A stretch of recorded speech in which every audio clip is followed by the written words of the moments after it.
మరొకసారి ఆయన పాద సన్నిధిలో మనమంతా కూడి ఆయన స్తుతించే భాగ్యం ప్రభు మనకిచ్చినందుకు మనం ఎంతో ఆయన కృతజ్ఞతాస్తులు చెల్లించవలసిన వరమైనా.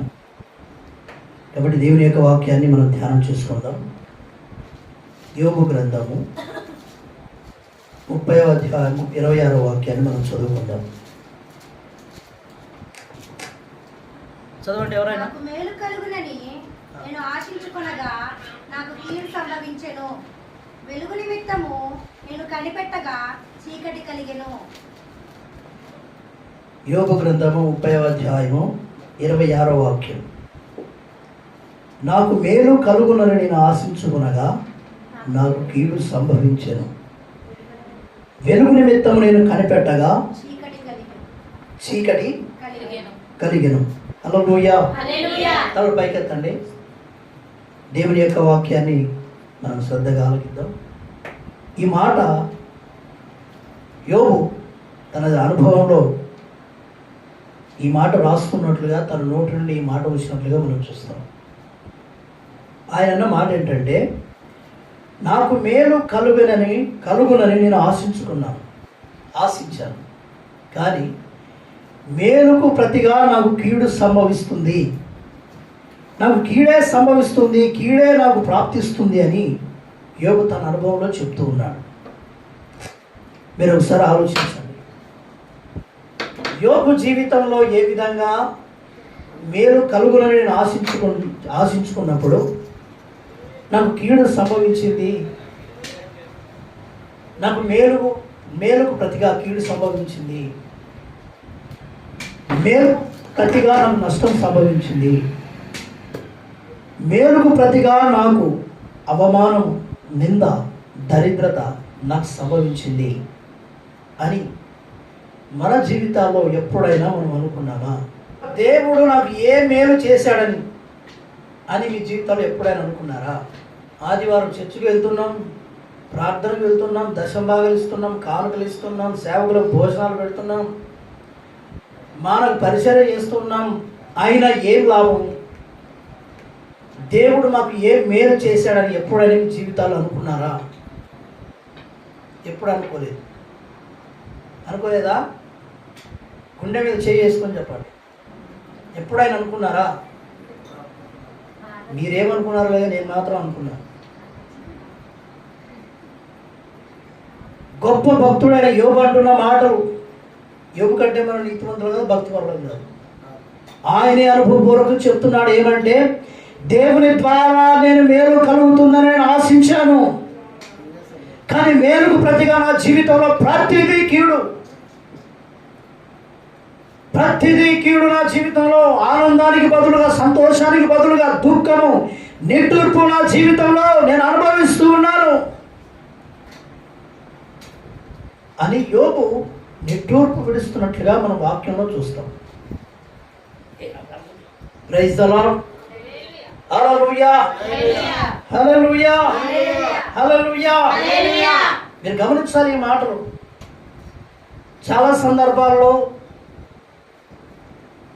చాలా సమయాలలో దేవుడు ఏదైనా మనకు మేలు చేసినప్పుడు కొన్ని సందర్భాల్లో మనం సంతోషపడతాం. కొన్ని సందర్భాల్లో దేవుడి ద్వారా మనం మేలు పొందుకోవాలని ఆశించినప్పుడు కొన్ని సందర్భాలలో మన జీవితంలో మేలు కలగవచ్చు. కొన్ని సమయాల్లో మనం మేలు ఆశించినప్పుడు, మేలు పొందుకోవాలి, దేవుడు మాకు మేలు చేస్తాడు, ఈ దినాన్ని మాకు మేలు చేస్తాడు, ఈ వారంలో మేలు చేస్తాడు, ఈ మాసంలో మాకు మేలు చేస్తాడు, ఈ సంవత్సరంలో మాకు మేలు చేస్తాడు అనుకొని నీవు దేవుని మీద నిరీక్షించి విశ్వాసంతో నీ ముందుకు సాగుతూ ఉన్నప్పుడు కొన్ని సందర్భాల్లో నీ జీవితంలో మేలు కలగవచ్చు, నీ కుటుంబంలో మేలు కలగవచ్చు. కానీ అదే సమయంలో కొన్ని సందర్భాల్లో మేలు కలగకపోవచ్చు. Praise the lord. Hallelujah, hallelujah, hallelujah. కొన్ని సమయాలలో నీ జీవితంలో దేవుడు ఏదైనా నీకు ఆశీర్వాదం కలిగింది అనుకోండి, మేలు కలిగింది అనుకోండి, ఒకవేళ ఉద్యోగం వచ్చింది అనుకోండి, చదువుకున్న పిల్లలు అయితే మంచిగా చదివి మంచి మార్కులతో పాస్ అయ్యారనుకోండి, మంచిగా ఒక ఇల్లు కట్టుకున్నాం అనుకోండి, ఏమంటారు? దేవుడు మాకు మేలు చేశాడండి అంటారు. అంటారా? అంటారు. దేవుడు మాకు మేలు చేశాడండి. ఒక ఫ్రిడ్జ్ కొన్నారనుకోండి, దేవుడు మాకు మేలు చేశాడు అనుకోండి. దేవుడు మాకు మేలు చేశాడు అనుకోండి. ఒక మంచం కొన్నారనుకోండి, దేవుడు మాకు మేలు చేశాడండి. ఒక టీవీ కొన్నారనుకోండి, దేవుడు మాకు మేలు చేశాడండి అంటారు. దేవుడు మీకు ఏది ఇవ్వకపోతే, యేసయ్య మీకు ఏది ఇవ్వలేదనుకోండి, అప్పుడు ఏమంటారు? మీరు ప్రార్థన చేసింది దేవుడు మీకు ఇవ్వలేదనుకోండి, అప్పుడు ఏమంటారు? దేవుడి చిత్తం కాదేమో, ఇవ్వలేదు అనుకుంటాం. మంచిదే. దేవుడి చిత్తం కాదేమో అనుకోవడం మంచిదే. కొన్ని సందర్భాల్లో దానికి బదులుగా, కొన్ని సందర్భాల్లో దేవుని మీద సనుగు, దేవుని మీద అలగటం, దేవుని మీద గొనగటం, దేవుని మందిరం మీద గొనగటం, దేవుని సేవకుల మీద గొనగటం. మా పాస్టర్ గారు మా కోసం ప్రార్థన చేస్తున్నాడో లేదో, ఆయన ప్రార్థన చేసింటే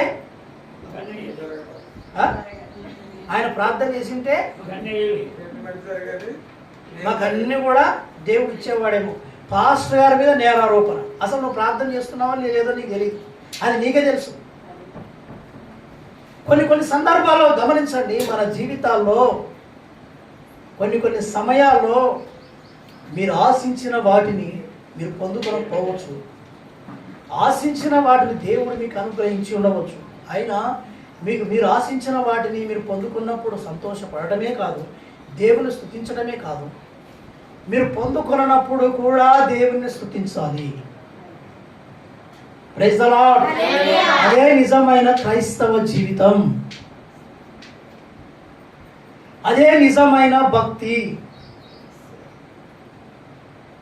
నువ్వు ఒక మంచి విశ్వాసి అనడానికి నిర్ధారణ ఏదంటే, నువ్వు దేవుని స్తుతించుటయే. నీకు ఏమి ఉన్నా లేకపోయినా, దేవుడు నీకు ఏమి ఇచ్చినా ఏమి ఇవ్వకపోయినా, నీవు ఆశించినది అనుగ్రహించినా ఆశించిన దాన్ని అనుగ్రహించకపోయినా దేవుని స్తుతించడమే. కొన్ని సమయాల్లో మీరు గమనించండి, దేవుడు ఆశ్చర్యకరమైనటువంటి మేలును దయచేస్తాడు. కొన్ని సందర్భాల్లో యేసయ్య నువ్వు ఊహించని వాటిని దేవుడు కొన్ని సమయాల్లో నీకు అనుగ్రహిస్తాడు. కొన్ని సమయాల్లో ఆయన అనుగ్రహించాడు. మనం ఆరాధన చేస్తున్న యేసయ్యకు పెట్టబడిన పేరు ఏంటంటే, ఇదిగో కన్యక గర్భమందు కుమారుని కన్ను ఆయనకు, ఇదిగో ఒక శిశువు పుట్టెను. చెప్పండి. ఆయన ఆశ్చర్యకరుడు, బలవంతుడైన, ఆయన పేరే ఆశ్చర్యకరుడు. ఆశ్చర్యకరుడు అంటే నీ జీవితం ఆశ్చర్యపడేటట్లుగా కార్యాలు చేసే దేవుడిని అర్థం. Praise the lord. Hallelujah, hallelujah. ఆయన ఆశ్చర్య కార్యాలు చేస్తాడు. ఎప్పుడో తెలుసా? నువ్వు ఆయన్ను స్తుతించినప్పుడు, ఆయన యందు విశ్వాసముతో నీ విశ్వాస యాత్రను కొనసాగిస్తూ, దేవుని మీద ఆనుకుంటూ, దేవుని మీద ఆధారపడుతూ, యేసయ్య ముఖ దర్శనం చేస్తూ ముందుకు సాగినప్పుడు ఆశ్చర్య కార్యాలను దేవుడు నీ జీవితంలో జరిగిస్తాడు. జరుగుననుకోని భయంకరమైన కార్యాలను జీవితంలో జరిగిస్తాడు. అందుకని నీ జీవితంలో, నా జీవితంలో, మన జీవితంలో ఎల్లప్పుడూ కూడా విశ్వాసముతో ఆయన కొరకు కనిపెడుతూ, ఆయన కొరకు ఎదురు చూస్తూ ముందుకు సాగి వెళ్ళటమే. Praise the lord. Hallelujah, hallelujah. నాకు మేలు కలుగుననుకుని నేను ఆశించాను, కానీ దానికి ప్రతిగా అదంతా రివర్స్. అనుకున్నది ఒకటైతే, చెప్పడమా? అనుకున్నది ఒకటైతే జరిగింది ఒకటి, జరిగింది మరొకటి. కొన్ని సందర్భాల్లో ఇలా జరుగుతుందండి. అయినా నీ విశ్వాసం నుండి తొలగిపోకూడదు, యేసయ్యని విడిచిపెట్టి లోకంలో కలిసిపోకూడదు, ఆయన సన్నిధికి దూరం అవ్వకూడదు, దైవ సేవకులతో సహవాసాన్ని కోల్పోకూడదు. Praise the lord. Hallelujah. Hallelujah. Hallelujah. Hallelujah. Hallelujah. Hallelujah. Hallelujah. లోకంలో చేస్తున్న భక్తి కాదు మనం చేసేది. 7 వారాల భక్తి కాదు, 40 రోజుల భక్తి కాదు. మన భక్తి నీ ప్రాణము నీలో ఉన్నంత వరకు చేయవలసినది. ఆమేన్. హల్లెలూయా. హల్లెలూయా. ఇంతకుముందు ఈ రోజుల్లో మీకు చెప్పాను, యేసు ప్రభుని ఎందుకు నమ్ముకుంటారు మీరు చెప్పాను, ఇక్కడ చెప్పలేదు. యేసు ప్రభుని ఎందుకు నమ్ముకున్నారు అని అన్నాం అనుకోండి, ఎప్పుడైనా అడిగారు మిమ్మల్ని ప్రశ్న? అడగలేదు. ఎందుకు నమ్ముకున్నారో చెప్పండి ఒకసారి. అసలు యేసు ప్రభుని ఎందుకు నమ్ముకున్నారు? ఇదే ప్రశ్న, అసలు యేసు ప్రభుని ఎందుకు నమ్ముకున్నారు అని అంటారేంటి అనుకుంటారు. మీ మనసులో రావచ్చు. అసలు ఎందుకు నమ్ముకున్నారు యేసయ్యని చెప్పండి. ఎందుకు నమ్ముకున్నారో చెప్పండి యేసయ్యని. Praise the lord. హల్లెలూయా. ఎందుకు నమ్ముకున్నారు యేసయ్యని? ఏ లాజరన్నా అక్క చెప్పండి, ఎందుకు నమ్ముకున్నారు? పరలోక రాజ్యం. అసలు ఎందుకు నమ్ముకున్నారు? మీరు ప్రారంభంలో పరలోక రాజ్యం చేరాలనే నమ్ముకున్నారా? మీరు ఎట్లా రక్షణ పొందారు? మీరు ఎలా యేసయ్య దగ్గరకు వచ్చారు? ఒకసారి ఎలా వచ్చారు యేసయ్య దగ్గరికి? దీని అంతటికి మూల కారణం ఒకటి ఉంటుంది, అదేంటంటే మేలు. మీ జీవితంలో ఏదో ఒకటి మేలు చేసి ఉంటాడు, అప్పుడు మీరు దేవుని దగ్గరకు వచ్చి ఉంటారు. యేసు ప్రభు నమ్ముకున్నాం. ఎందుకు నమ్ముకున్నాము? యేసు ప్రభు ఎందుకు నమ్ముకున్నారు అని అంటే, యేసు ప్రభు నమ్ముకుంటే అప్పులు తీరుతాయన్నారు, అందుకని నమ్ముకున్నాం. రోగం పోతుంది అన్నారు, అందుకని యేసయ్య దగ్గరికి వచ్చాము, నమ్ముకున్నాం. యేసు ప్రభు నమ్ముకున్నాం. అన్ని హాస్పిటల్ తిరిగామన్నా ఎక్కడా తగ్గిపోతే చర్చికి వెళ్ళమన్నారు, చర్చికి వచ్చాము. చర్చికి వచ్చిన తర్వాత తగ్గింది, బాగైంది. యేసు ప్రభు నమ్ముకుంటే, యేసు ప్రభు చర్చికి వెళ్తే ఉద్యోగం వస్తుందంట, అందుకని యేసు ప్రభు నమ్ముకున్నాం. Praise the lord. Hallelujah. Praise the lord. Hallelujah. Yesu ప్రభు మందిరానికి చర్చికి వెళ్తే యేసు ప్రభు నమ్ముకుంటే పిల్లలకి పెళ్ళిళ్ళు అవుతాయంట, అందుకని యేసు ప్రభు నమ్ముకున్నాం. ఇలా చెప్పుకుంటూ పోతే చాలా ఉన్నాయి. యేసు ప్రభు నమ్ముకున్నాం. దీనికోసం నమ్ముకుంటే నీ జీవితంలో ఏదో ఒక దినాన దేవుని సన్నిధికి నువ్వు దూరం అవుతావు. ఎందుకంటే రోగం పోయింది, యేసు ప్రభుని నమ్ముకున్నాం. ఆ పోయిన రోగం మరలా రాదా? వస్తుంది. వచ్చిన తర్వాత మరలా బాగవుతుందా? ఒకసారి బాగా కావచ్చు, బాగా కాకపోవచ్చు. అప్పుడేమంటావు?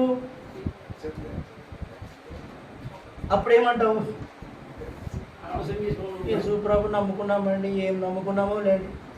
దినదిన ఆదివారం గుడికి వెళ్తున్నాం, చర్చికి వెళ్తున్నాం. పాస్టర్ గారికి ఏం చేసినా ఏం ప్రయోజనం? మనం ఎంత చర్చికి వెళ్ళినా, ఏం దేవుడు నమ్ముకున్నా ఏం లాభం? ఈ జబ్బు. Praise the lord. హల్లెలూయా. మునుపేం చెప్పావు? మేలు జరిగిందండి, మా దేవుడు బాగా చేశాడండి, యేసు ప్రభుని సాక్ష్యం చెప్పావు. హాస్పిటల్ రోగం డాక్టర్లు కాదన్నారండి, చేతులు ఎత్తేసారండి, యేసయ్య బాగా చేశాడండి. ఇప్పుడు ఏమంటున్నావు? Praise the Lord. మీకు అర్థమైంది అనుకుంటా. అంటే యేసయ్యను నమ్ముకోవలసింది భూ సంబంధమైన వాటి విషయంలో కాదు. ఇందా చెప్పా లాజరన్న, దేనికోసం మనం నమ్మాలి? పరలోక రాజ్యం చేరాలని నమ్మాలి. దానికంటే ముఖ్యంగా యేసయ్య నీ పాపముల కొరకు ఆయన చనిపోయాడు, మరణం నుండి నిన్ను నిత్య జీవానికి నడిపించడానికి తన ప్రాణాన్ని త్యాగం చేశాడని, నిన్ను ప్రేమించాడని నువ్వు యేసయ్యను నమ్ముకోవాలి. Praise the lord. Hallelujah. Hallelujah. Hallelujah. Hallelujah. అందుకని ఈ రోజుల్లో చాలా మంది యేసు ప్రభువుని నమ్ముకుంటున్నారు. అందరూ కూడా ఏదో ఒక సమస్య చేత యేసయ్య దగ్గరికి వచ్చిన వారే. ఏదో వ్యక్తి ఏదో ఒక సమస్య చేత, ఏ సమస్య చేత? ఏదో ఒక సమస్య చేత యేసు ప్రభు దగ్గరికి వచ్చిన వారే. అందుకనే ఏ సమస్యతో అయితే నువ్వు యేసయ్య దగ్గరకు వచ్చావో, ఏ సమస్యతో నువ్వు దేవుని సన్నిధిని అడుగుపెట్టావో, ఆ సమస్యలు కొన్ని సందర్భాల్లో అవి మరుగై నీ జీవితంలో పోవచ్చు. కొన్ని సందర్భాల్లో మరుగు అవ్వకుండా నీ జీవితంలో అలాగే ముళ్ళుగా ఉండవచ్చు. Praise the lord. Hallelujah, hallelujah. దైవజనుడైన పౌలు గురించి మీకు ఒక విషయం చెప్తాను. యేసు ప్రభు తర్వాత సర్వలోకానికి సవాలు విసిరిన వ్యక్తి ఎవరైనా ఉన్నారంటే దైవజనుడైన పౌలే. యేసు ప్రభు లోకానికి ఒక సవాలు విసిరాడు. మీలో ఎవడైనా నా యందు పాపం ఉన్నదని ఎవడైనా రుజువు పరచగలడా? సర్వ లోకానికి సవాలు విసిరాడు. విసిరాడా లేదా? ఏ ఒక్కరైనా, ఇన్ని కోట్ల మంది ప్రజలు ఉన్నా ఎవరైనా యేసు ప్రభువు అది తప్పుందని కనిపెట్టగలిగారా? నాటి నుంచి నేటికి వరకు వెతుకుతూనే ఉన్నారు యేసయ్యలో తప్పులు పట్టాలని. కానీ తప్పులు పట్టాలని వెతికిన వారు సైతం వారిలో ఉన్న తప్పులు తెలుసుకొని వారే యేసయ్యను అంగీకరించారు. Praise the lord. హల్లెలూయా. పాపము లేని పరిశుద్ధుడైన దేవుడై తప్పులు వెతికే వాళ్ళందరూ సాక్ష్యం ఇచ్చి యేసు ప్రభువును ఘనంగా ప్రకటించారు. ఆమేన్, ఆమేన్. ఇది సత్య గ్రంథము కాదు, పవిత్ర గ్రంథము కాదని కాల్చి బైబిల్ తగలబెట్టిన వారు సైతం ఇది పరిశుద్ధ గ్రంథము అని చేతబట్టి కాలి నడకన సువార్త చేస్తూ వేల మందిని రక్షణను నడిపించిన వారు ఉన్నారు. ఆమేన్, హల్లెలూయా, హల్లెలూయా.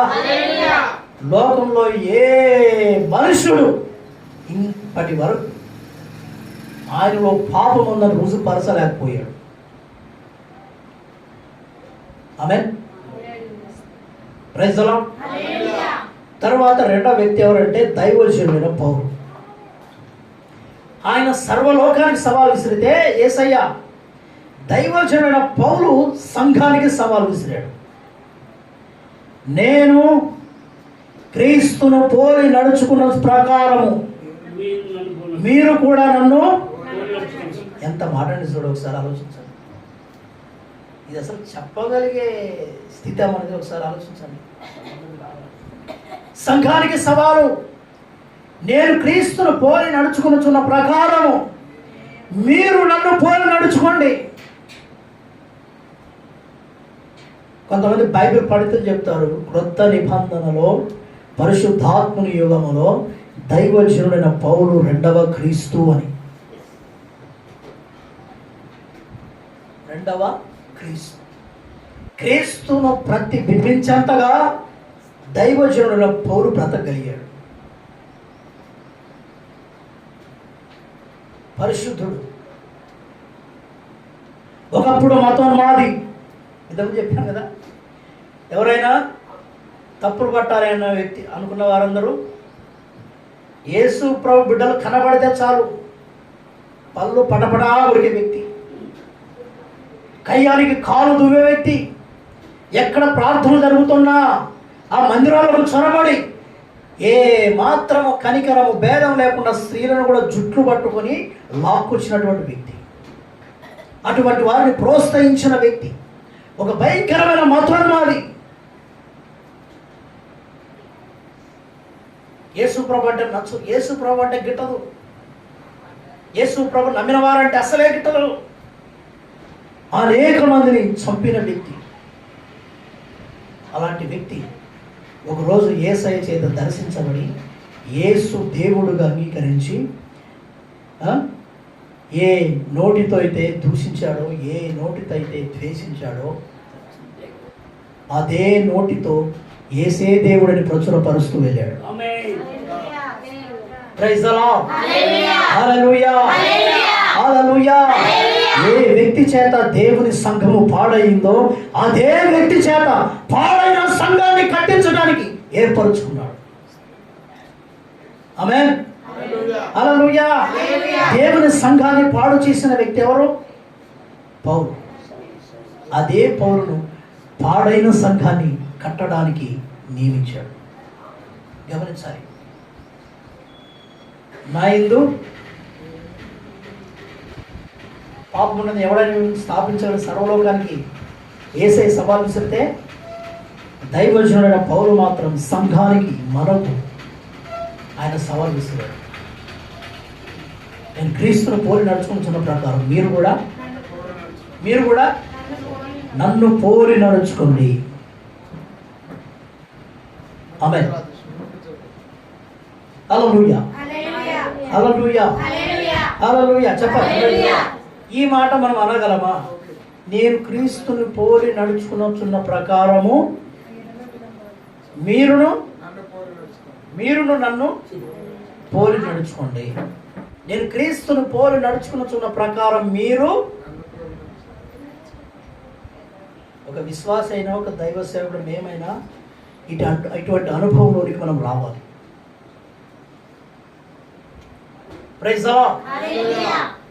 నేను 3వ ఆకాశానికి వెళ్ళాను అన్నాడు దైవజనుడు పౌలు. ఎక్కడికి వెళ్ళాడంట? అసలు ఆకాశాలు ఎన్ని ఉన్నాయి చెప్పండి? ఆకాశాలు ఎన్ని ఉన్నాయి? 3 ఆకాశాలు ఉన్నాయి. మనం ఉండేది మొదటి ఆకాశం, దానిపైన మధ్య ఆకాశం ఉంది, దానికి పైన ఇంకొక ఆకాశం ఉంది, అదే 3వ ఆకాశము. అక్కడ దేవుడు ఉండే స్థానం. 3వ ఆకాశానికి నేను వెళ్ళాను, నేను దేవుడి ప్రత్యక్షతను పొందుకున్నాను అంటే దైవజనుడు పౌలు. అటువంటి వ్యక్తి ఒక ప్రార్థన చేశాడు, ఏంటంటే ప్రభువా దీన్ని తొలగించు, దీన్ని తొలగించు. ప్రార్థన చేశాడా లేదా? ఏమో చేశాడా లేదా? యేసు ప్రభుని నమ్ముకుంటే అన్ని మేలు జరుగుతాయి అనుకోవద్దు. చెప్పాను కొన్ని జబ్బులేమో యేసు ప్రభుని నమ్ముకున్నాము బాగైపోయాయి, మరలా చుట్టాలు రాకుండా ఉంటారా? బంధువులు రాకుండా ఉంటారా? వస్తూ ఉంటారు, పోతూ ఉంటారు. అట్లనే సమస్యలు కూడా మనం పలకరించడానికి వస్తాయి, మన విశ్వాసాన్ని బలపరచడానికి వస్తాయి, మనం క్రీస్తులో నిలబడడానికి వస్తాయి, నిన్ను స్థిరపరచడానికి వస్తాయి. ఆ సమస్యల వలన ఒకటి నువ్వు దేవునిలో స్థిరపరచబడతావు, దాని సమస్య ద్వారా దేవుని నామం మహిమపరచబడుతుంది. Praise the lord. Hallelujah. Yesu ప్రభువా వీడు గుడ్డోడుగా పుట్టాడు, వీడు గుడ్డివాడుగా పుట్టడానికి వీడు పాపం చేశాడా లేక వీళ్ళ అమ్మ నాన్న పాపం చేశారా అన్నారు లేదా? ఎవడు పాపం చేశాడు? ఈ గుడ్డివాడు పాపం చేశాడా లేక ఇతని యొక్క తల్లిదండ్రులు పాపం చేశారా అని అడిగాడు యేసు ప్రభుని. అప్పుడు యేసు ప్రభు అన్నాడు, వీడు పాపం చేశాడు, వీళ్ళ అమ్మ పాపం చేసింది, వీళ్ళ నాయన పాపం చేశాడు, వాళ్ళు పాపం చేశారు, వీళ్ళు పాపం చేశారు అలా. వీని యందు దేవుని క్రియలు ప్రత్యక్షపరచబడుటకే, వీరి ద్వారా దేవుని నామం మహిమపరచబడుటకే వీడు గుడ్డివాడిగా పుట్టాడు, కానీ వీడైన వీడి తల్లిదండ్రులను పాపం చేయలేదు అన్నాడు. ఆమేన్. హల్లెలూయా, హల్లెలూయా, హల్లెలూయా. సృష్టి ధర్మంలో ప్రతి వ్యక్తి పట్ల, తల్లి గర్భంలో నుండి బయటికి తీయబడిన ప్రతి వ్యక్తి పట్ల దేవుని యొక్క ఉద్దేశం ఉంది, దేవుని యొక్క చిత్తం అతని పట్ల ఉంది. దేవుని చిత్తం లేకుండా, దేవుని ఉద్దేశం లేకుండా ఏ వ్యక్తి తల్లి గర్భంలో నుండి బయటికి రాలేడు.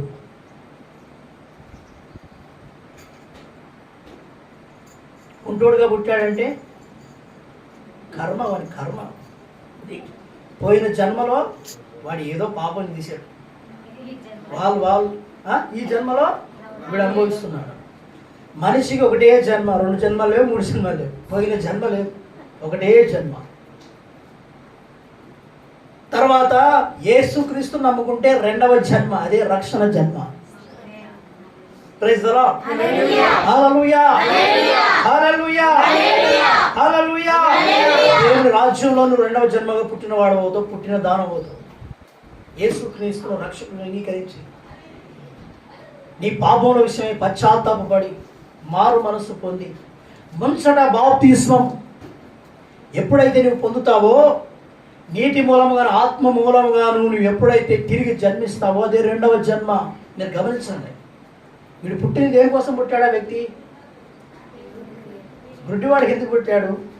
దేవుని నామం ఆ వ్యక్తి ద్వారా మహిమపరచబడాలి. నీ పిల్లలు జ్ఞానం లేకపోయినా, తెలివితేటలు లేకపోయినా, అవయవ లోపం ఉన్నా దేవుని సృష్టిలో ఒక భాగమని గుర్తించాలి. వారిని ఘనపరచాలి, గౌరవించాలి, తృణీకరించకూడదు, హేళన చేసి మాట్లాడకూడదు. అవయవ లోపము కలిగిన వారిని చిన్న చూపు చూడకూడదు, వారిని తృణీకరించకూడదు. Praise the lord. దేవుని సృష్టిలో ఒక భాగం వారు, దేవుని చిత్తంలో వారు నిలుచున్నవారు, దేవుని ప్రణాళిక చొప్పున సృష్టించబడిన వారు. అందుకని మీ జీవితంలో కొన్ని సందర్భాల్లో మీకు చెప్పాను కదా, కొన్ని సమస్యలు తొలగిపోతాయి, కొన్ని సమస్యలు మాత్రం మనం సత్యంత వరకు ఉంటాయి. కొన్ని ఇప్పుడు పౌలు దగ్గరకు వద్దాం. ప్రార్థన చేశాడు, ప్రభువా దీన్ని తొలగించయ్యా అని ముమ్మారు ప్రార్థన చేశాడు. ఒక ముళ్ళు పెట్టాడు దేవుడు. ఏం పెట్టాడు? పౌలు జీవితంలో, పరిశుద్ధుడైన జీవితంలో ముళ్ళు. ఆ ముళ్ళు పెడితే ముమ్మారు ప్రార్థన చేస్తే ప్రభు అన్నాడు, యెహోవా స్వస్థపరచు, నేనే యెహోవానని మీరు చేశారు కదా వాగ్దానం అయ్యా. ఇంకేంటి వాగ్దానాలు? స్వస్థత వాగ్దానాలు ఉన్నాయి కదా. ఏదైనా మనం స్వస్థత కావాలని మనం అనుకున్నప్పుడు, ప్రభువా ద్వితీయోపదేశ కాలంలో పలానా అధ్యాయంలో పలానా వచనం ఇలా రాయబడింది కదా నాయన, వాగ్దానం చేసావు కదా నాయన అంటే యేసు ప్రభు తెలీదా? అక్కడ ఉండేది యేసు ప్రభు తెలీదా? అధ్యాయం రెఫరెన్స్ అన్నీ కూడా మనం చెప్పాలా? కొంతమంది ప్రార్థనలు చేస్తారండి, విచిత్రంగా ఉంటాయి. పలానా చోట రాసావు నాయన ఆ వాగ్దానం, ప్రభువా నీకు స్తోత్రం నాయన, స్వస్థపరచు నాయన. వాక్యం ఏం చెప్తుందంటే, మన ప్రార్థనలో కొన్ని సందర్భాల్లో వ్యర్థమైన మాటలు ఉచ్చరింపకూడదు. ఆయనకు తెలియదండి, యేసయ్యకి తెలుసు కదా ఎక్కడ ఏ మాట ఉందో ఆయనకి తెలీదా? వాక్యం ఎవరికి తెలుసు? బాగా తెలుసా? ఫస్ట్ యేసు ప్రభువుకి తెలుసు. తర్వాత ఎవరికి తెలుసు? చెప్పండి, పర్లేదు, తప్పైనా పర్లేదు, రైట్ అయినా పర్లేదు, చెప్పండి. రాజసన్నా శిష్యులకి తెలుసు. శిష్యులకి తెలుసా? అస్సలు ఆయన నుండి మర్చిపోయాం మనం. మొదట యేసు ప్రభు తెలుసు, తర్వాత ఇప్పుడు ఉన్నాయి కదా 2 డేస్.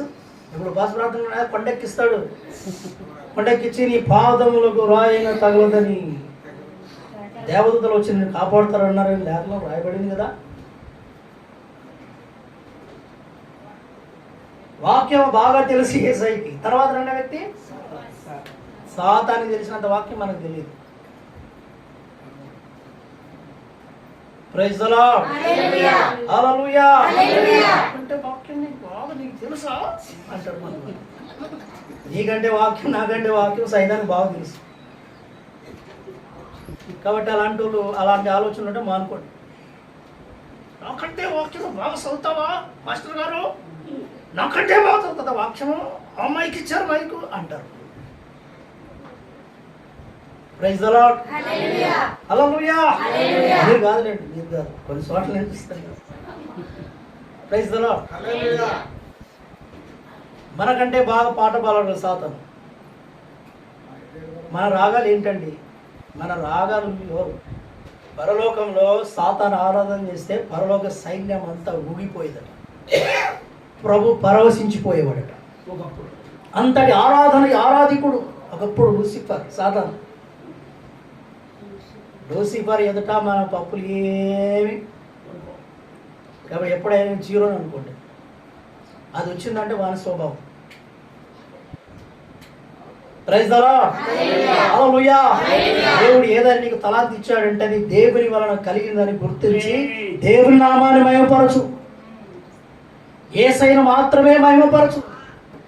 కొంతమంది సైకిల్ ట్యూబ్లు ఉంటాయి కదా, సైకిల్ ట్యూబ్లు ఉంటాయి కదా, సైకిల్ ట్యూబ్ పంపు పెట్టి కొట్టామనుకోండి,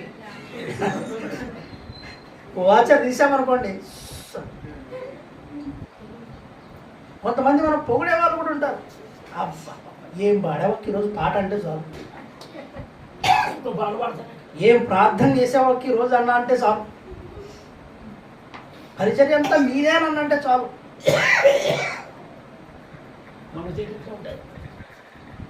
ఆమేన్. హల్లెలూయా. దేవుడు మీకు ఏ తలాంతు ఇచ్చిన దానిని మీరు ఎలా చేయాలి తెలుసా? దేవుడు నాకు అప్పగించిన పనిని బాధ్యతగా చేయవలసిన అవసరం ఉంది.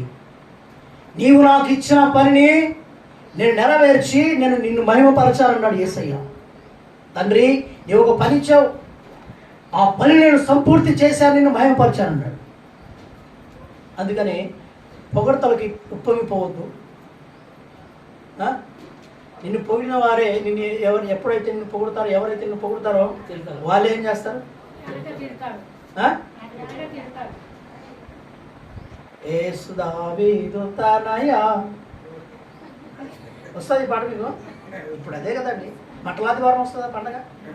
దావీదు తనయ ఓ సన్న.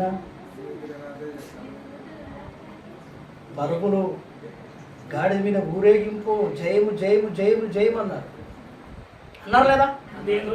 అన్నారు. తర్వాత వారం తిరిగేసరికి వారిని సిలువ వేయండి అన్నారు. అప్పుడేమో దావీదు తనయ.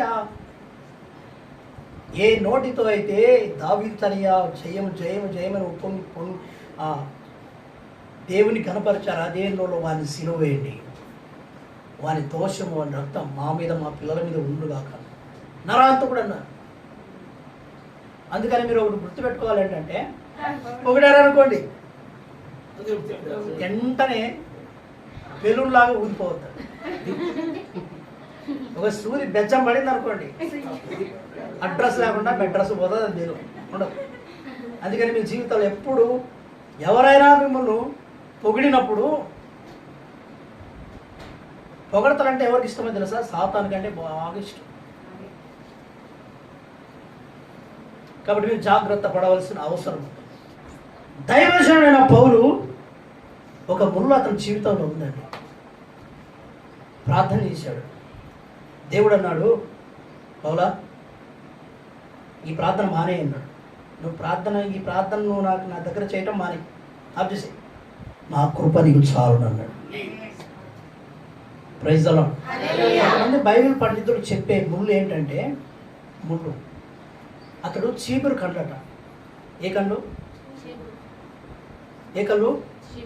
చీపురు కళ్ళు. ఎప్పుడు అది ఉంటుంది కదండి, ఇక్కడ మనం పొక్కులు అంటాం, ఏమంటాం, ఎప్పుడు కారుతూనే ఉండేదట కళ్ళలో నుంచి, కళ్ళ చుట్టూ. పొట్టివాడు, బట్టతలవాడు పౌలు. కొంతమంది బైబిల్ పండితులు చెప్పే సమాచారం, దాని నిమిత్తమై కళ్ళలో నుండి కారేటప్పుడల్లా ప్రార్థన చేసేవాడు, ప్రభువా నన్ను తొలగించు, ఈ సమస్యలను తొలగించు. ప్రభు అన్నాడంటే అది ఉండటం నీకు మేలు, అది ఉండటము నీకు మేలు. ఈ ప్రార్థన మానేసి, ఈ ముళ్ళును తీసేయమని మానేసి నువ్వు ముందుకు సాగిపో, నా కృప నీకు చాలు. Praise the lord. హల్లెలూయా. ఇప్పుడు మరి దైవజనుడు యేసు ప్రభు తర్వాత అంతటి పరిశుద్ధుడు ప్రార్థన చేస్తే దేవుడు ఎందుకు అంగీకరించలేదు? దేవుడు ఆ సమస్యలో నుండి దేవుడు ఎందుకు విడుదల దయచేయలేదు? ఒకసారి ఆలోచించండి. అది నీకు చాలు, అది నీకు ఉండటం మేలు. ఆమేన్. హల్లెలూయా. హల్లెలూయా. ఇప్పుడు చెప్పండి, కొన్ని సందర్భాల్లో దేవుడు కొన్ని సమస్యల్ని మన జీవితంలో ఉంచుతాడు. మనము మట్టికి చేరేంత వరకు కూడా కొన్ని సందర్భాల్లో అవి ఉండవచ్చు.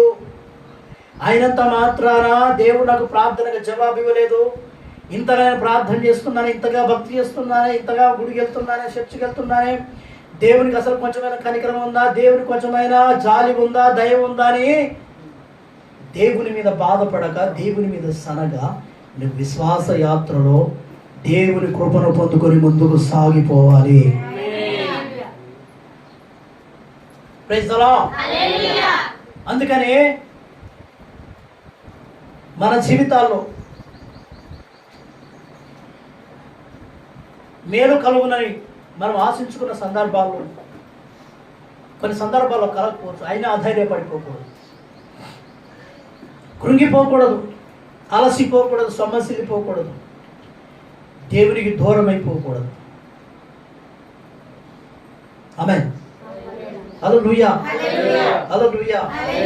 అందుకని ప్రతి మనిషి జీవితంలో ఎదురయ్యే ప్రశ్నలు, ప్రతి విశ్వాస జీవితంలోనే సరే, దైవ సేవకుల జీవితాల్లో సైతం ఈ అనుభవ మార్గం గుండా ప్రయాణం చేయవలసిందే.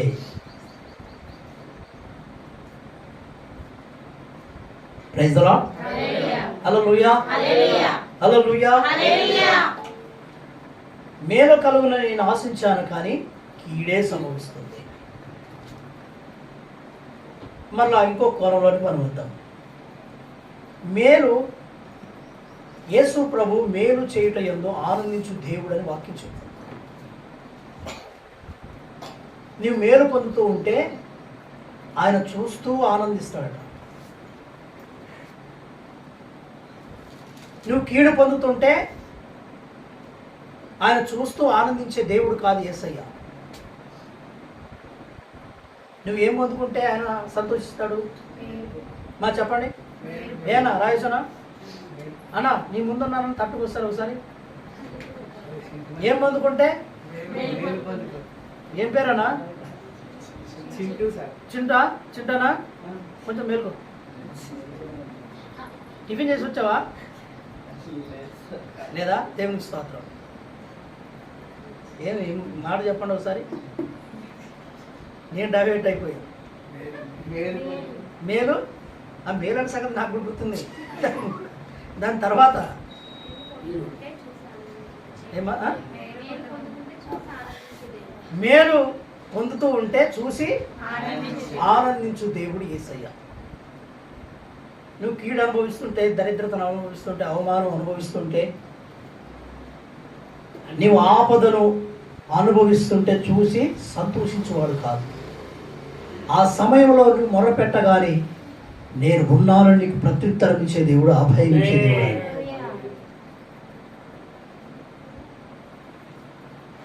Praise the lord. హల్లెలూయా. కొన్ని సందర్భాలలో మన జీవితంలో మేలు అనుభవించడానికి కొన్ని సందర్భాల్లో దేవుడు కారణమైతే, కొన్ని సందర్భాల్లో మనం కారణమవుతాం. దేవుడు ఎలా కారణమవుతాడు? మీకు విషయం చెప్తాను వినండి. 17 సంవత్సరాల వయసులో యోసేపు ఐగుప్తులో, ఐగుప్తు అనేది తండ్రి ఇంటి నుండి అతన్ని ఎక్కడ తీసుకొచ్చారు? సొకి అన్నలు ఏం చేశారు? చంపాలని ప్రయత్నం చేశారు. మొత్తానికి మన సహోదరుడే కదా, మన రక్త సంబంధే కదా అని చెప్పేసి అమ్మేశారు. 17 సంవత్సరాల నుండి 30 సంవత్సరాల వరకు యోసేపు జీవితంలో ఏమైనా మేలు అనుభవించాడా?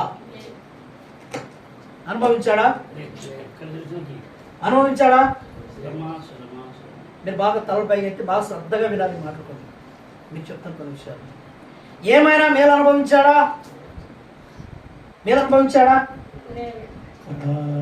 అమ్మవేయబడ్డాడు. తర్వాత పొత్తెఫారు ఇంట్లో ఒక శోధన, తర్వాత చెయ్యని నేరానికి జైలు వేశారు. 2 సంవత్సరాలు నలగొట్టేశారు యోసేపుని. భక్తిపరుడే, భక్తి కలిగిన వాడే, ప్రార్థనాపరుడే, పరిశుద్ధుడే. 17 సంవత్సరాల నుండి 30 సంవత్సరాలు అంటే ఎన్ని సంవత్సరాలు? 17 ఏళ్ల వయసు నుండి 30 సంవత్సరాల వరకు ఎన్ని సంవత్సరాలు అవుతుంది? ఎన్ని సంవత్సరాలమ్మా? ఎన్ని? 13 సంవత్సరాలు యోసేపు ఏమైనా మేలు అనుభవించాడా? భక్తిని చేసిన దానిని బట్టి. భక్తిహీనుడు కాదు, చెడు వ్యసనాలకు లోనైన వాడు కాదు, తాగుబోతు కాదు, తిరుగుబోతు కాదు, పేకాటరాయుడు కాదు. మరి ఇలాంటి పరిశుద్ధునికి ఇన్ని కఠినమైనటువంటి బాధలు, శ్రమలు, అవమానాలు, నిందలు ఎదురయ్యాయి. మనకు ఇలాంటి పరిస్థితులు మనం కొనసాగుతున్నాం అనుకోండి, మనకు వచ్చే మొదటి ప్రశ్న ఏంటి? దేవుడు అనేవాడు ఉన్నాడు అసలు? ఉంటే అసలు రెండో ప్రశ్న, దేవుడు ఎందుకు ఇలా చేశాడు? దేవుడు ఎందుకు ఇలా? ఈ సహజమైన మాటలే. దేవుడు ఎందుకు ఇలా జరిగించాడు? దేవుడు ఎందుకు ఇలా చేశాడు? దేవునికి అసలు నేనేమైనా గుర్తున్నానా? యేసయ్యకి నేనేమన్నా, నా గురించి ఏమైనా పట్టింపు ఉందా ఆయనకి? ఈ ప్రశ్నలు మన జీవితంలో తలెత్తుతాయి. నేను గమనించాలి. ఇవన్నీ ఒక ఎత్తు అయితే, దేవుడు నన్ను వదిలేశాడు, దేవుడు నన్ను విడిచిపెట్టేశాడు, దేవుడు నన్ను శత్రువుకు అప్పగించేశాడు అనేది ఇంకో రెండవ ఆలోచన. దేవుడు నన్ను వదిలేశాడు, మా అన్నలు వదిలేశారు, అక్కడ మా తల్లిదండ్రులను వదిలేశారు, అందరూ నన్ను వదిలేశారు. దేవుడు కూడా చివరికి నా బంధువులు వదిలేశారు, నా తల్లిదండ్రులు వదిలేశారు, నా సహోదరులు వదిలేశారు. చివరికి నీవే నాకు దిక్కయ్యా అని నేను ఆయన ఆశ్రయిస్తే ఆయన కూడా నన్ను వదిలేశారు. మీరు గమనించాలి, ఇవన్నీ మనం ఎలా ఆలోచిస్తున్నామో. యోసేపు కూడా మనిషే కాబట్టి ఒకవేళ ఆ ఆలోచనలకు తావు ఇచ్చి ఉండవచ్చు, ఇవ్వకపోయి ఉండవచ్చు. ఒక మాట మీకు చెప్తాను. జైల్లో ఉన్నప్పుడు తోటి ఖైదీతో అంటాడు, నువ్వు తప్పు చేసావా యోసేపు, తప్పు చేసావా అని రాజనగరిలో మంత్రులందరూ ఎదుట ఆమె నేరారోపణ చేసింది కదా, అక్కడ మౌనంగా ఉన్నాడు యోసేపు. జైల్లో మాత్రం మౌనంగా ఉండలేకపోయాడు ఖైదీ దగ్గర. ఆయన అంటాడు ఖైదీతో, నేను ఇక్కడికి రావటానికి నేను ఏ తప్పు చేయలేదు కాబట్టి రాజుతో నా గురించి మాట్లాడండి అన్నాడు. అంటే మనసులో బాధ ఉందా లేదా? ఉందా లేదా? కానీ మీరు గమనించాలి, మనం ఆరాధన చేస్తున్న యేసయ్య ఎలాంటి వాడు తెలుసా? నీవు కష్ట స్థితిలో ఉన్నప్పుడు నీ చేయి విడిచిపెట్టే దేవుడు కాదు. నీవు బాధలో ఉన్నప్పుడు తన ముఖం నీవు మొరపెడుతూ ఉన్నప్పుడు తన ముఖాన్ని తిప్పుకునేవాడు కాదు ఆయన.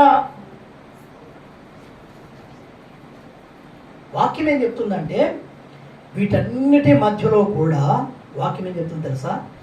యెహోవా అతనికి తోడైండెను. కొట్టాలి గట్టిగా చప్పట్లు, కొట్టాలి గట్టిగా చప్పట్లు. యెహోవా అతనికి తోడైండెను. ఎక్కడ తోడైనాడు? చెరసాలలో తోడైనాడు, పొతేఫర ఇంట్లో తోడైనాడు, శ్రమల మధ్యలో తోడైనాడు, అవమానాల మధ్యలో తోడైనాడు. ఆయనను ఆరాధన చేస్తున్న దేవుడు, ఆయన ఆరాధన చేస్తున్న దేవుడు యోసేపును విడిచిపెట్టలేదు. Praise the lord. Hallelujah, hallelujah. Yehova అతనికి తోడైండెను. ఎక్కడికి వెళ్ళినా యెహోవా అతనికి తోడైండెను. చివరికి యోసేపు జైల్లో నుంచి బయటకు వచ్చాడు, దేవుడు తీసుకొచ్చాడు. ఆయన వచ్చాడంటే కూడా దేవుడు తీసుకొచ్చాడు. ఐగుప్తు దేశం మీద అధికారిగా నియమించాడు. చివరికి దేశమంతా కరువు వస్తే ధాన్యం కొనడానికి యోసేపు దగ్గరకు వచ్చారు. ఎవరు? గుంటలో ఎవరైతే పడేశారో యోసేపుని వారు అన్నారు, అందరూ వచ్చారు, గుర్తుపట్టారు. ఇవన్నీ మనకు తెలుసు, బాగా తెలుసు. చివరి 50వ అధ్యాయంలో యోసేపు సహోదరులతో, అమ్మో ఒకప్పుడు యోసేపు మనకి కీడు చేసాము, ఇది మనసులో పెట్టుకొని ఇప్పుడు మనల్ని అయిపోయింది, మన జీవితాలు అయిపోయాయి, మన భార్య పిల్లల పరిస్థితి అయిపోయింది అని సాష్టాంగ నమస్కారం పడ్డానికి వచ్చాడు యోసేపు. అప్పుడు అంటాడు యోసేపు, నా సహోదరులారా, మీరు నన్ను ఐగుప్తులకు అమ్మివేసినందుకు బాధపడద్దు. ప్రాణ రక్షణ కొరకు దేవుడు ముందుగా నన్ను పంపించాడు మీ అందరికీ. మీరు కీడు చేయాలని ఉద్దేశించారు, కానీ దేవుడు ఇదేనా బహు ప్రజలను బ్రతికించున్నట్లుగా అది నాకు మేలుగానే మార్చాడు. Praise the lord. Hallelujah, hallelujah. ఏం చేశాడు? దేవుడు బహు ప్రజలను బ్రతికించున్నట్లుగా, ఈ దినంలో జరుగుతున్నట్లుగా దాన్ని దేవుడు మేలు కొరకే ఉద్దేశించాడు. Praise the lord. ఏం కొరకు ఉద్దేశించాడమ్మా? మేలు కొరకు ఉద్దేశించాడు. ఎవరి పాత్ర ఇది? దేవుడు కొన్ని సందర్భాల్లో దేవుడు కారకుడు అవుతాడు. యోసేపు శ్రమలన్నిటికీ ఎవరు కారకుడు? కారకుడు ఎవరు? నేను ఇట్లా జైల్లో ఉన్నానంటే దానికి కారణము ఆ పొతిఫర భార్యనే.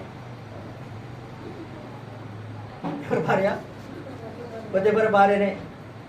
నేను ఇలా ఉన్నానంటే దానికి కారణము పొతిఫరే. అది కాదు. నేను ఈ స్థితిలో ఉన్నానంటే, ఈ స్థితిలో నడిపించబడ్డానంటే దానికి అంతటి కారకుడు ప్రభు అయిన దేవుడు. ఆయనే నీ శ్రమలలో కొన్ని సందర్భాల్లో ఆయన కారణమవుతాడు. ఎందుకు కారణమవుతాడు తెలుసా? నేను ఒక ఉన్నతమైన స్థితిలో కూర్చుండబెట్టడానికి. Praise the lord. హల్లెలూయా. దేశం యొక్క ఉన్నత స్థలముల మీదికి నిన్ను ఎక్కించడానికి ఆయన కారకుడు అవుతాడు. శ్రమలు కలిగాయని, ఇబ్బంది కలిగిందని, దరిద్రత ఉందని అధైర్యపడవద్దు. క్రీస్తునందు విశ్వాసం ఉంచి విశ్వాస యాత్రలో దేవుని మీద ఆనుకుంటూ పరిశుద్ధమైన జీవితాన్ని జీవిస్తూ ప్రార్థన చేస్తూ దేవుని అంటిపెట్టుకొని ఉండు. తగిన సమయంలో దేవుడిని హెచ్చిస్తాడు. నీ తోటి వారి కంటే, సమకాలికుల కంటే, నీ చుట్టూ ఉన్నవారికి అంతే కూడా నువ్వు ఎక్కడ అవమానించబడ్డావో, ఎక్కడ నిందించబడ్డావో వారందరి మధ్యలో నిన్ను తలగా ఉంచుతాడు రాబో రోజుల్లో. Praise the lord. హల్లెలూయా. రెండవది, నీకు నీవే కారకుడవుతావు, కారకురాలవుతావు. మేలు మన జీవితంలో అనుభవించుకోవడానికి గల కారణం రెండవది ఏంటంటే, నీకు నీవే కారణం, నాకు నేనే కారణం. దీనికి కారణం ఏంటో తెలుసా? ఒకటి నేను ముగిస్తాను. మొదటిది, దేవుని మాట వినకపోవడం. Praise the lord. యేసయ్య మాట, అయ్యో నా ప్రజలు సమ్మతించి నా మాట విని కదా ఎంత వీలు. యేసయ్య మాట వినకపోతే ఏం జరుగుతుంది మన జీవితంలో? అబ్రహాంకి ఏమో వాగ్దానం చేశాడు, నువ్వు వెళ్ళిపో అన్నాడు. అబ్రహాం ఆ వాగ్దానాన్ని బట్టి ఏం చేశాడు? వెళ్ళిపోయాడు. ఎలా ఉన్నాడు అబ్రహాము? ఆశీర్వాదకరంగా ఉన్నాడు. లోతుతో కూడా అదే మాట చెప్పాడు. లోతు, నీవు సొదొమ గొమొర్రా పట్టణాన్ని విడిచిపెట్టి వెనుకకు చూడకుండా వెళ్ళిపో అన్నాడు. వెనుకకు తిరిగి చూడొద్దన్నాడు. లోతు ఇద్దరు కుమార్తెలు, భార్య వెళ్ళిపోయారు. దేవుడు ఏదైనా మనకు చెప్పాడంటే ఆయన మాట వినటం మనకు శ్రేయస్కరం. Praise the lord. Hallelujah. Hallelujah. Hallelujah. Hallelujah. ఇలా పట్టణాన్ని విడిచిపెట్టి వెళ్ళిపో.